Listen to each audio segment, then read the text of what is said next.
All right, welcome back, everybody. Let's get into some of the trending topics now. There are so many trends. It keeps on changing every minute. So, as you can imagine, this was when we recorded them. This is what was trending at the time. So, Zuma was the big one, but I think it was Zuma, it was Ramaphosa, it was Mantashe. Those were all trending, and all of that is on the back of the other trend, which is Zondo. So, we saw last night the third and final part of the Zondo Commission. The whole thing was handed in now, and this is now the time, the moment of reckoning, one would say, and we have to find out what is going to be happening. So, I mean, this is pretty much so what's going on. This focused completely on Bosasa, and a lot of people were pointed out in this one.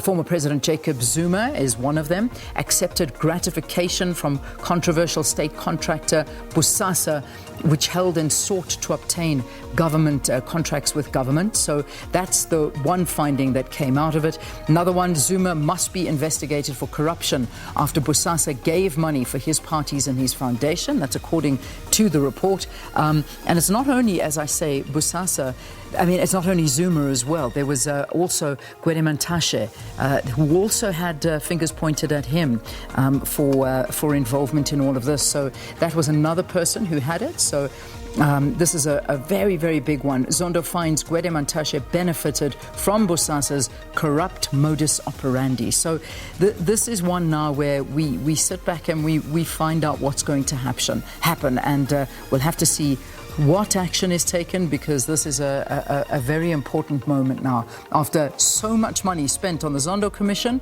the findings are all out there now, and now it is up to President Cyril Ramaphosa for the next move. And that's where we'll leave it for now. Until, of course, we've managed to have a look at it. This came out, of course, late last night. So that's the initial findings with this. Ukraine, and this will continue to trend in a very, very big way.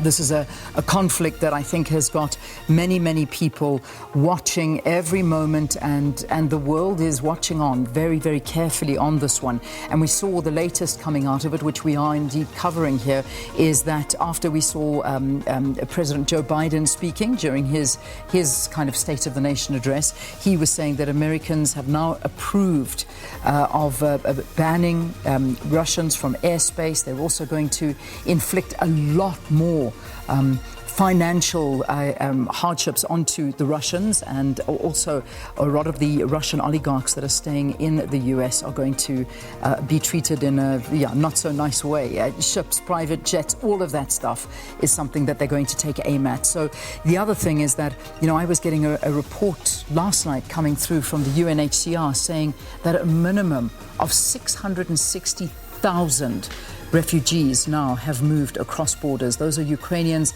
that have moved into other countries. But that number, they fear, is much bigger, because it is just such a difficult task to count the amount that have left so far. The figure sitting at 660, and that will, of course, increase a lot today. So millions are expected. So we're watching what's happening in the Ukraine, and the world speaking about this particular topic.